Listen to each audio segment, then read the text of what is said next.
एकाच वेळी खूप कामं आठवली ना तर माझं डोकंच हँग होऊन जातं आणि मग मी काहीतरी असं करून बसते, चला असो. आणि मी इतकी विसरबुली झाली आहे ना, काय सांगू. डबा रिकामी होता आणि मी डायरेक्ट फोडणी द्यायला आले होते. मग म्हटलं चला मसाले पटापट काढून घेते.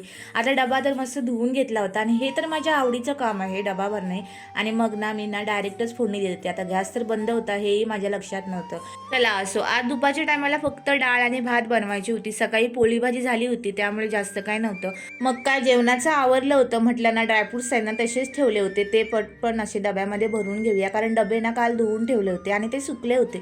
मस्त असे पुसून घेतले डबे आणि ड्रायफ्रुट्स ना सगळे असे भरून घेतले होते. आणि हे काम ना मला जरा जास्तच आवडतं. मग डबे भरून घेतले आणि जागेवर ठेवून दिले होते. आता सकाळची इतकी घाई होती ना, जागेवर वस्तू ठेवायचीच राहून जातात आणि पसारा करून जात असते. आता मिक्सर पण आहे ना इथे नसतो, तो तिकडे होता, तो तिकडे ठेवून दिला आणि मी कपड्यांच्या घड्या करायला घेतल्या होत्या. आता रियान्सला जरा यायला अर्धा एक तास बाकी होता. म्हटलं कपडे पण आवरून घेऊया आणि मग तो आल्यानंतर ना त्याला पूर्ण वेळ मी त्याला देत असते. म्हणजे त्याला भरवणे, त्याचबरोबर ना त्याच्याबरोबर थोडा वेळ घालवणे असं चालू असतं. आणि जेव्हापासून रियान्स स्कूलमध्ये जायला लागला ना तेव्हापासून माझं रुटीन हे असं फिक्सच झालं आहे. भेटूया पुढच्या ब्लॉगमध्ये. तोवर बाय बाय.